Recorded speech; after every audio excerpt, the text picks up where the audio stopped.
Bedlam at the Bank ND tonight in Philadelphia. Everybody dancing in the corner, watching you kiss her. Oh my goodness.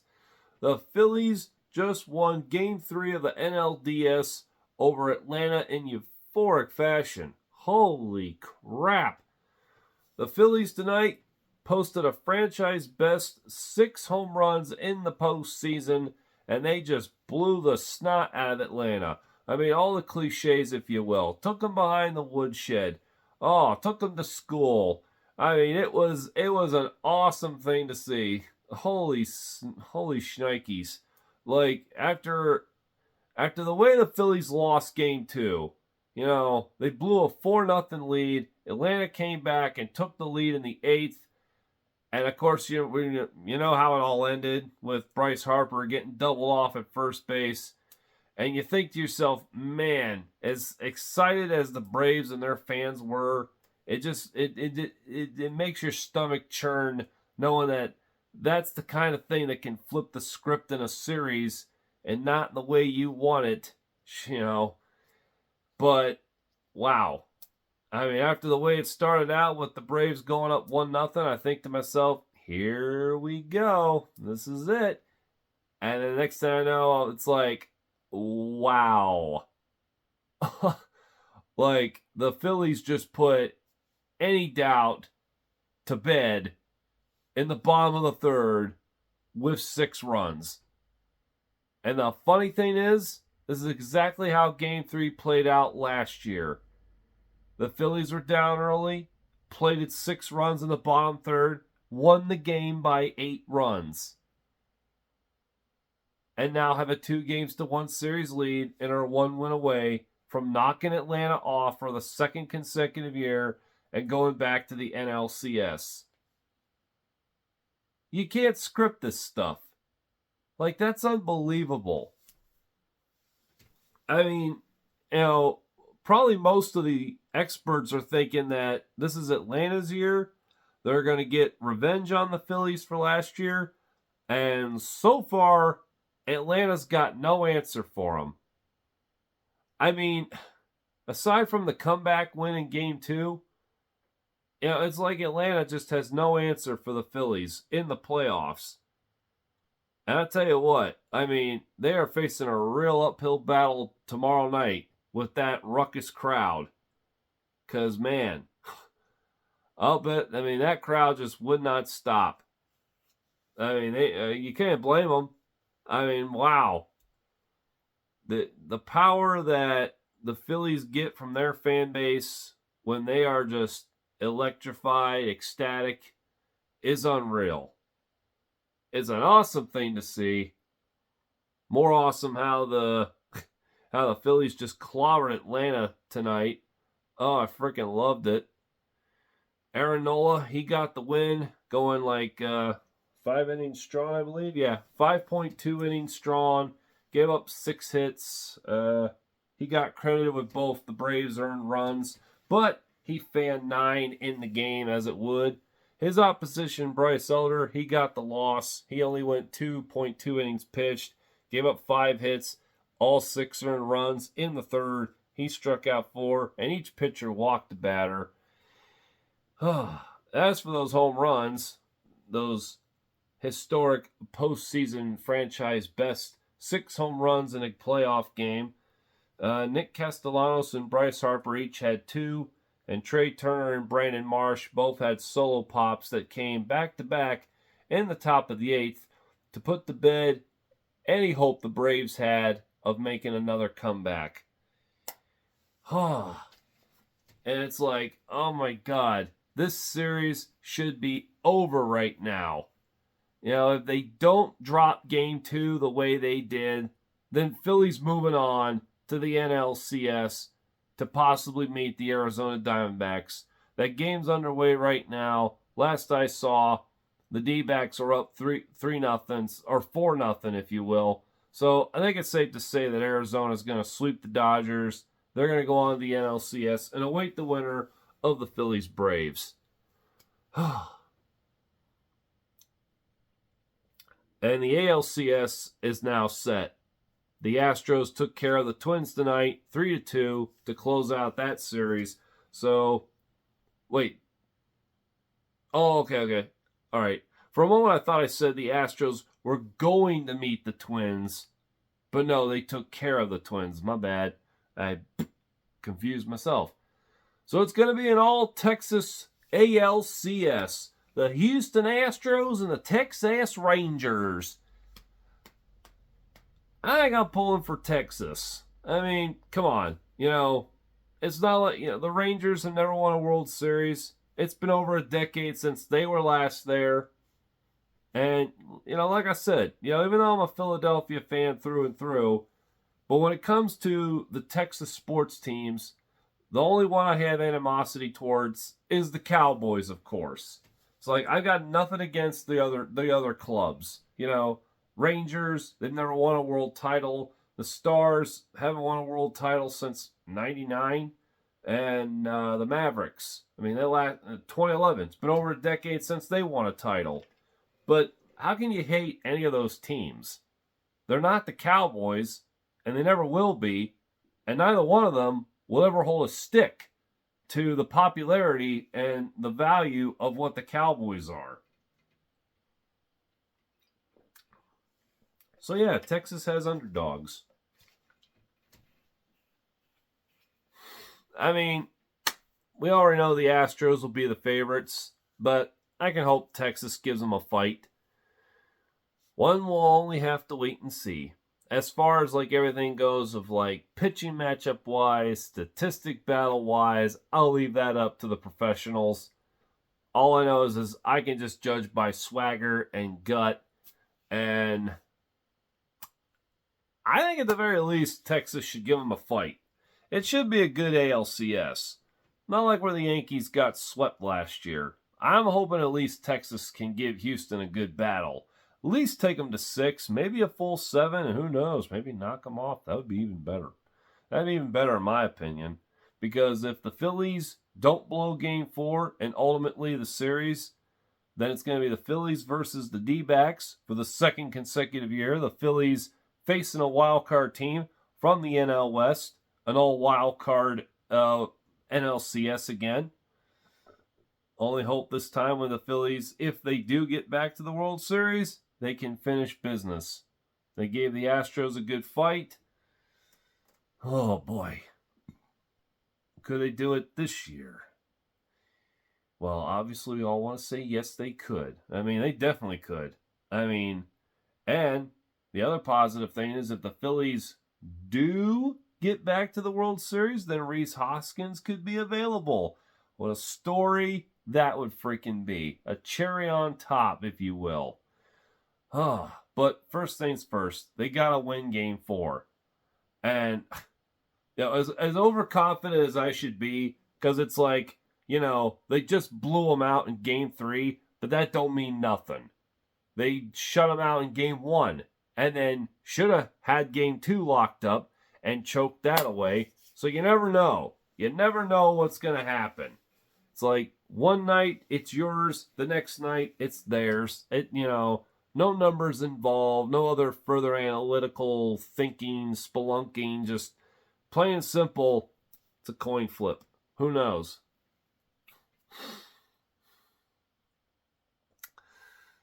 But of course, I'll be on the edge of my seat, crossing my fingers. We gotta love this Phillies fans. We've had a decade of just dismal baseball from the Phillies after their last postseason appearance in 2011. And then 11 years later, they not only get back into the playoffs by the newly added 6th seed. You can't script that. That's like the year the MLB expands the playoffs to now include 12 teams.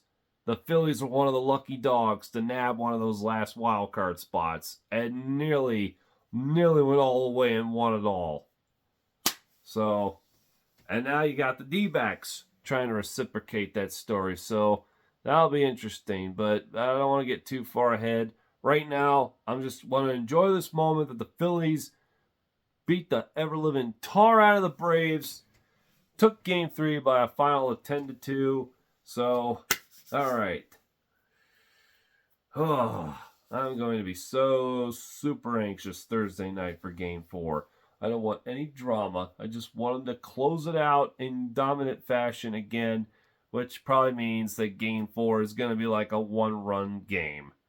More than likely. But all right. It's time to move on. Time to talk about what's going to happen in NFL Action Week 6.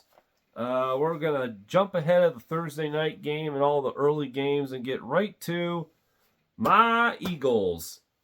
Our 5-0 Philadelphia Eagles. Fly, Eagles, fly. And, wow, I got to tell you, they played better against the Rams than I thought they would. I mean, I thought the Rams would give them some fits. I mean, don't get me wrong. Like, it was a close game. I mean, yeah, score-wise, it was a close game. And the Phillies were down. The Eagles were down 17-10. So, no, wait. Was it 2014? I got the score mixed up in my head. Okay. Now I got, yeah, the Eagles are down 14-10. My bad. I had it all mixed up in my head. Eagles are down 14-10 with 30 seconds left to go in the half. And I say to myself, well, we know anything can happen because, look what Patrick Mahomes did to the Bills in 13 seconds.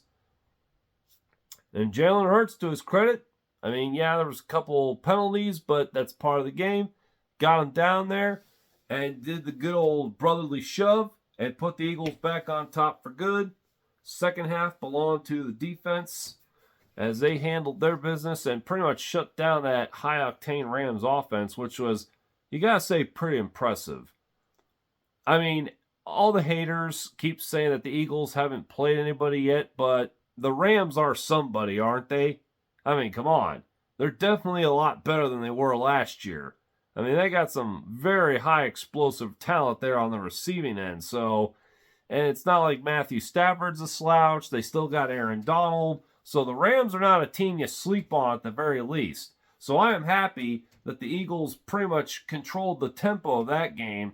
I mean, they dominated time of possession in the second half and everything. But they only scored 6 points throughout the second half. And I'm pretty sure I speak for most Eagles fans when I say that I was beyond ecstatic to see Jason Kelce throwing a fit on the sideline, getting up in Sirianni's face, the offensive line coach's face. And it would have been even better if he went after Brian Johnson and said, "What the hell are you calling, buddy?" Because yes, finally, we know that the Eagles players themselves are getting fed up with how they are playing in the red zone. These shortcomings, leaving all these points on the field. All these like wacky kinks that they're trying to work out, the decision making and stuff like that. Oh yeah, speaking of which, Jalen Hurts, I'm glad to see Nick Sirianni called you out and be like, what the fuck were you doing with that ball? Like, why the fuck did you lob that thing? Why would you ever lob a ball? Because he was trying for you were trying for the pass interference? Come on, man, that's never guaranteed. You should have just thrown it straight to A.J. Brown. And that's the thing that Kelce pointed out. And then all us other fans are pointing out to Brian Johnson. Why are you not using your superstar players? Why do you have Jalen Hurts throwing the ball to guys we've never even heard of yet? I think Dallas Goedert finally got his first touchdown of the season. 5 weeks into the game. A.J. Brown didn't get any tutties this week. He got those last week. 2 of them at least. It's like, Johnson, come on. Get with it. You have a plethora of talent, but you choose to ignore it to play the squabs. Why? Like, do you actually have a plan? And you're just saving it to unleash it upon our more intimidating matchups, if you will? I hope that's what the game plan is, because it's working. Like, you got me totally convinced that you're still a little lost in calling this offense.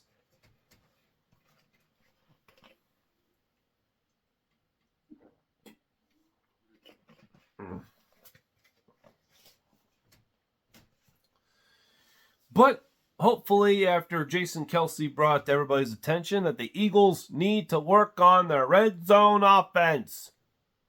They are below top 10, which is bullshit for them. They've got too much talent on that team to be under top 10 scoring in the red zone. No. Jason Kelce, I think, did the right thing. He put everybody on high octane alert. So, and by the way, that game was in Philly, right? At least it felt like it. Jeez Louise. There's a lot of Eagles fans in Southern California. That was crazy. And I'll bet you they ain't going to have as hard enough. And I'll bet you anything, they won't have as hard enough. They won't have it as hard to travel to New York City. I'll bet some could even walk to this freaking stadium from where they're at.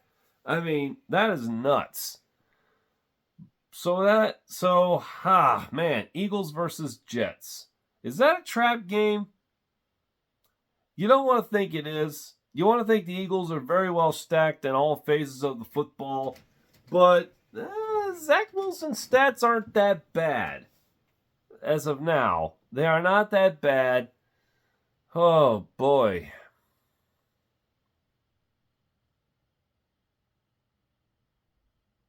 I'm going to give the edge, obviously, to my Birds. I really hope this ain't a trap game, like I said.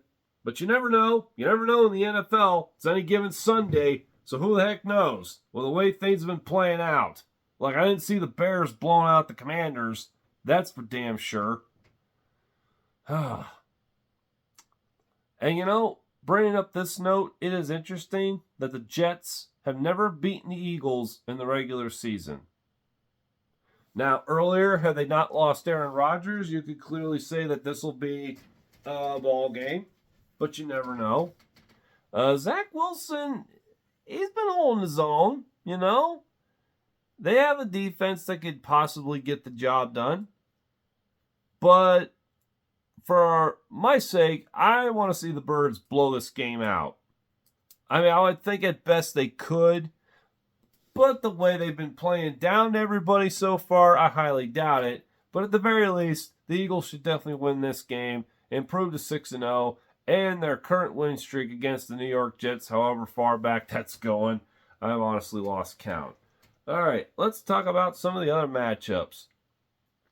First, in Thursday Night Football, it's the Denver Broncos at the Kansas City Chiefs. And I can tell you right now, probably every Denver fan in their right mind is saying, well, this is a loss. It's going to be 16 games in a row now for Kansas City. But let's not get ahead of ourselves.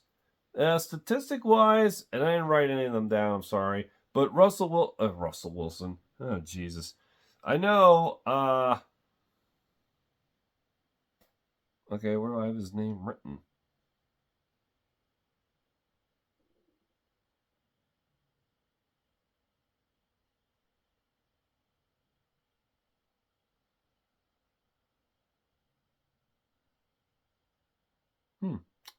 That's weird. I don't have it written down. Matter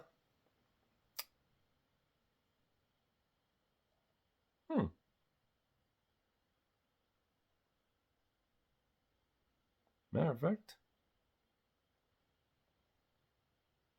Wow, I've suddenly got totally sidetracked here.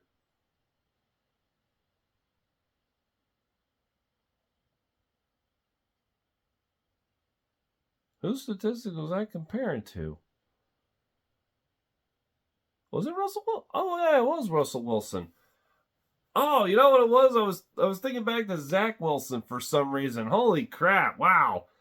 I apologize for that delay. Talk about getting sidetracked here. Okay, so, yeah, what were we saying? That Chiefs should win this game? They should, but, to be fair, Chiefs have been playing just as sluggish as the Birds. It's not like they're, dominating every game. Playing down to competition, kind of like the Eagles are. Travis Kelce's a little dinged up. He's questionable for the game. what I was trying to say earlier about Russell Wilson before I hit a brain fart, he's doing a lot better than last year. Only problem is that the Broncos still suck. But I tell you what,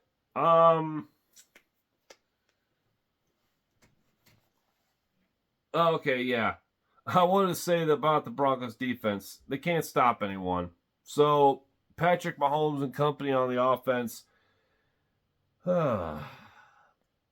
really shouldn't have too much trouble with this Broncos squad. But the Chiefs and the Eagles offense are kind of similar, as they're leaving a lot of points off the board too. So like I've been saying, it's like the Eagles and the Chiefs seem to have wore themselves out from the Super Bowl, and the hangover is carrying this far.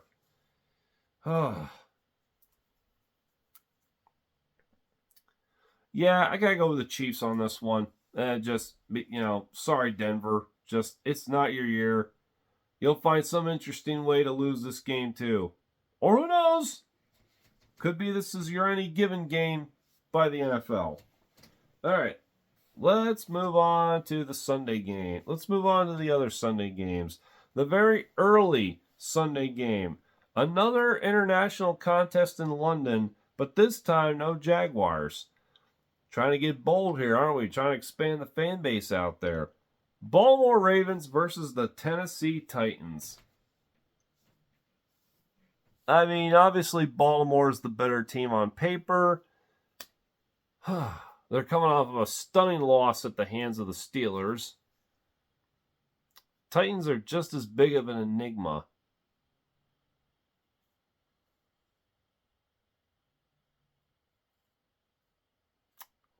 I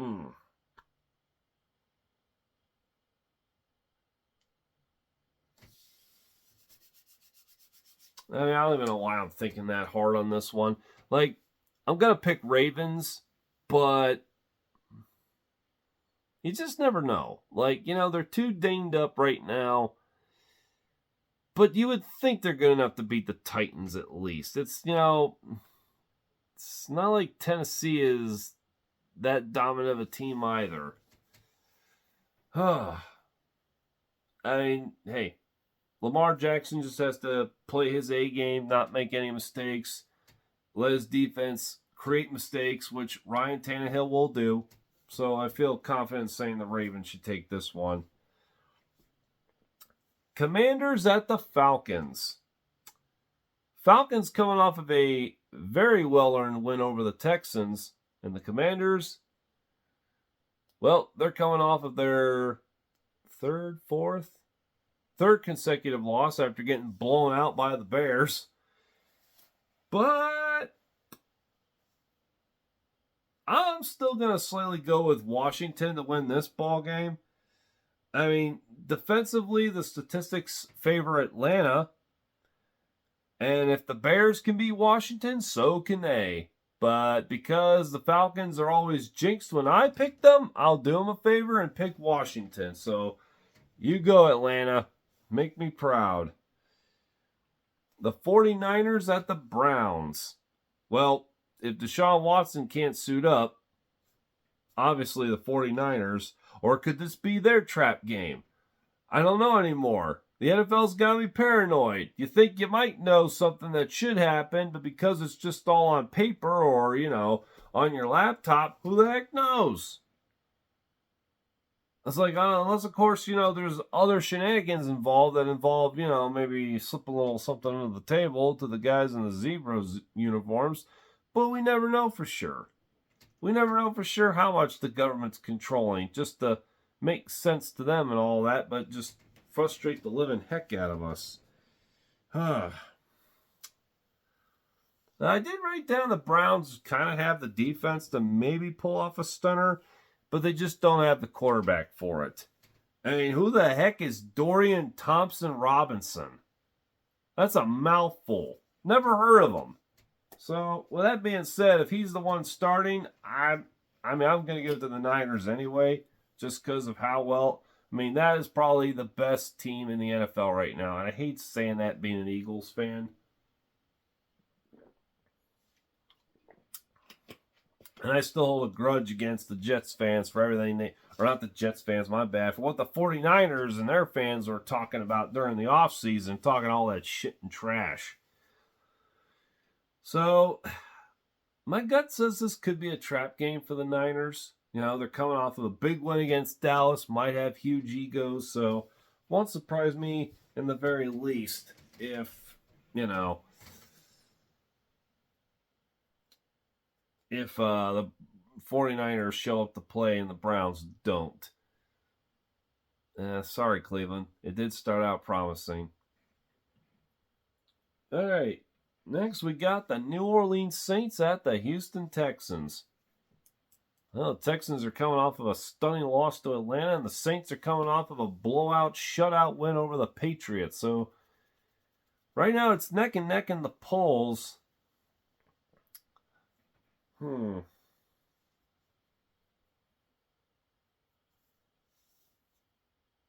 CJ Stroud, so far, making his credentials for Rookie of the Year. He has yet to throw an interception, so hopefully that's not a jinx. I'm pretty sure if he doesn't, I'm pretty sure the announcers will probably bring that up too, so hopefully they jinx him and not me. Boy, this is a hard one to pick. Like, these two teams are pretty much a mirror of each other, and I said that about the Saints and the Patriots. We all saw that happen.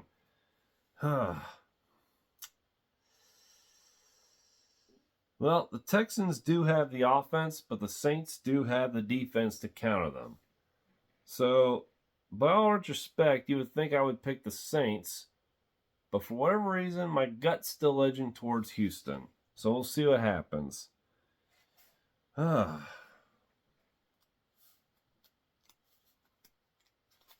Excuse me, folks. There we go. Okay. Panthers at Dolphins. Yeah, I mean, I think Carolina fans are already saying this is a loss. I mean, son of a gun. How the heck can we deal with a witch's ghost and her freaking nephew, her freaking warlock nephew turning on the Scooby Gang and stuff? That was one of my favorite Halloween episodes when I was a kid. But anyway, I really don't know who to pick in this one. This is another coin flip game. The Saints, the Texans have the offense to win the game, but the Saints have the defense to counter. So it's gonna be a bit of a stalemate. Like, I'll say at best maybe 12-6. I mean, I can't make promises. But yeah, those poor Panthers. Here comes the I can't say high flying because dolphins don't fly. Well, they kind of do when they jump out of the water. But anyway, so here comes the high flying Miami Dolphins. And I got to say the Dolphins should win this game. Go 6-0. 5-1 easy. And let the other guy just run around without his trousers on.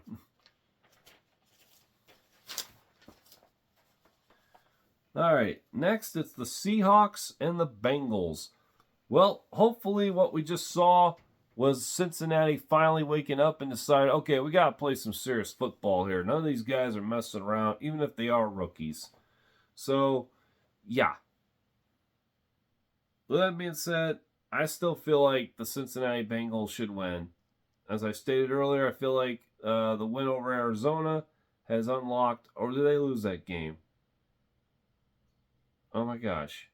Well, this is sad. I can't remember. I'm hitting too many brain farts tonight. But anyway, the previous gig Palmer had before joining, I guess, the NFL and stuff, wasn't really knowing what he was going to do. I mean, it's the fun, so he's cool either way. And he's Phil farting with the TV. Now he's trying to do the All-American thing and beat up on it. But I'd say the Dolphins should handle this one just fine. And they'll be moving back, and they'll be moving up to 5-1. Carolina's still searching for that first win, but you never know. Any given Sunday, you never know. They might just pull a stunner. Oh wait, how do we get back to Carolina and Miami? I was talking about Seattle and Cincinnati. Boy, I apologize. I don't know what's going on with my brain. I think I'm still just too psyched over the Phillies blowing out Game 3 in the way they did. Whew.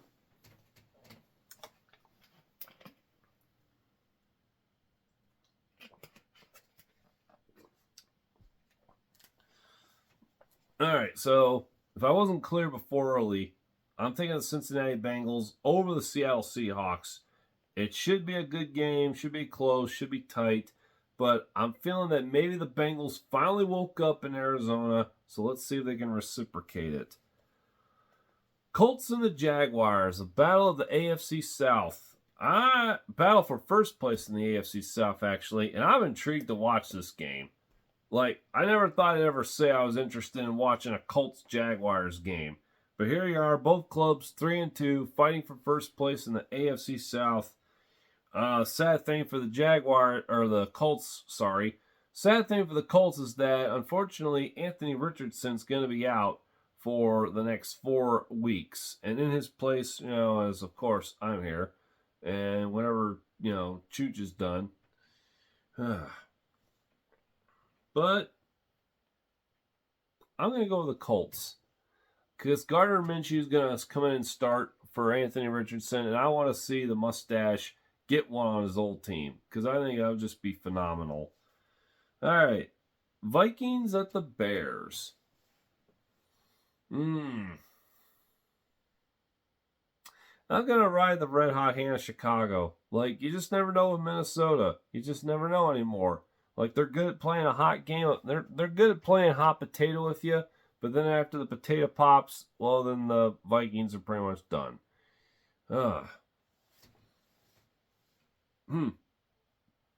Patriots at the Raiders.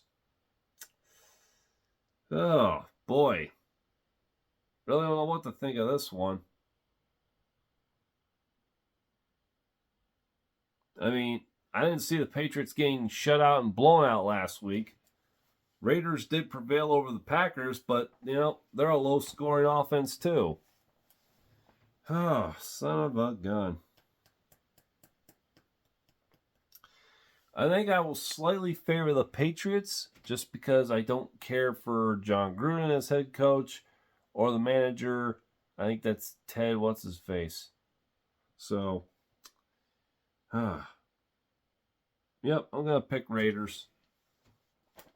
All right, next it's the Lions versus the Tampa Bay Buccaneers. Well, Detroit just has to keep playing their A game and just keep the pedal to the metal and not let Dracula and the other monsters get back into it. Nope.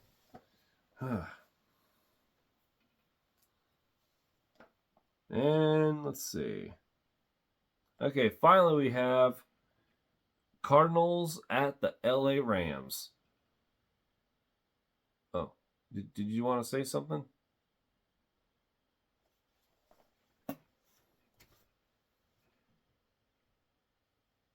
Okay. So yeah, like I said, going back to the Colts-Jags game, I'm interested to see Gardner Minshew come in and lead the Colts to a victory over his former ball club. I want to see some Minshew magic. Vikings and the Bears. Oh boy. Both are 1-3.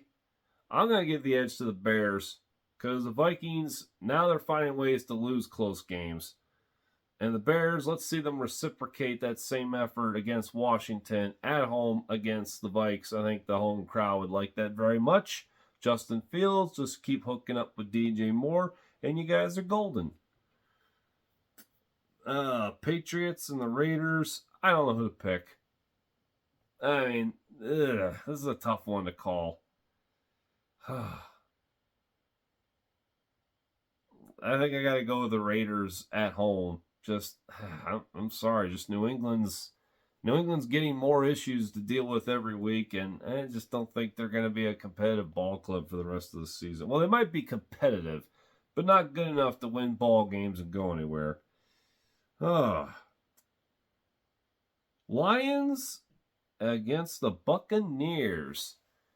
This ought to be a good one. Battle between two first-place teams. Wow. Kind of weird. Lions and the Bucks in first place? Boy, this is definitely not our dad's days in the NFL. How about it? Well, Here's a funny thing. Right away, I would want to say advantage Lions, but I wrote down advantage Bucks. Like, why did I do that? Hmm. Is it because they're at home? Is that why?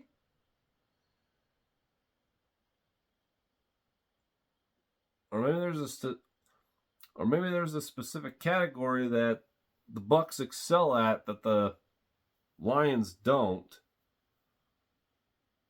But I'm gonna say Lions. Stick with the red hot hand. If you're uncertain half the time, which I am.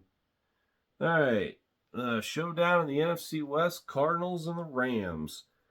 Well, right off the bat, I would have to say Rams.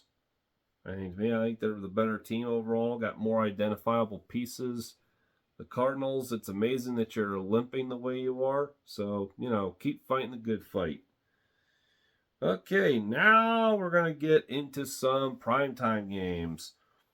Sunday Night Football, New York Giants at the Buffalo Bills. Well, Buffalo, we all know what happened to Buffalo the last time they got stunned in an embarrassing fashion, although there really wasn't anything embarrassing about the loss to the Jags. Just Jacksonville clearly outplayed them. Plain and simple. But the Bills will be back in the States, but they'll have a home field against the New York Giants, and of course, they'll be referencing Super Bowl 25 right off the bat.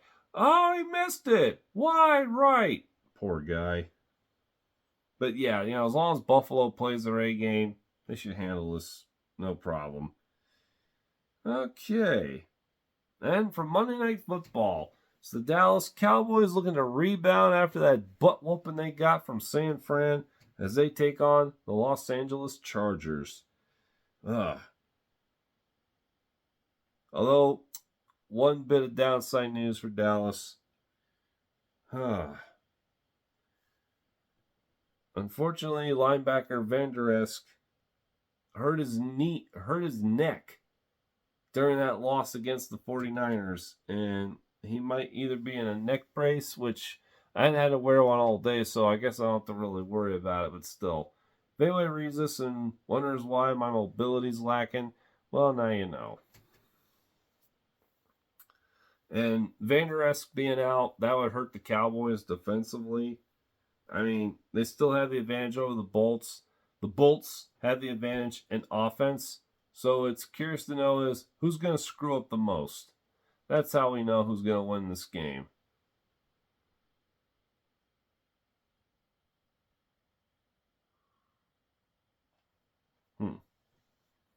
Well, that made it clear. I'm going to go with the Chargers. It's not a safe bet because the Bolts just like to find ways to lose. And they don't have a defense. So that might be what Dak needs to kind of bounce back and feel good about himself again. Because him and that whole Cowboys team just looked lost once San Francisco started rolling. But the Chargers aren't the 49ers, so the Cowboys should be able to make this a fight. Again, you never know. But there you have it. That's going to conclude my look into Week 6, as well as touching in a little bit on the Phillies game.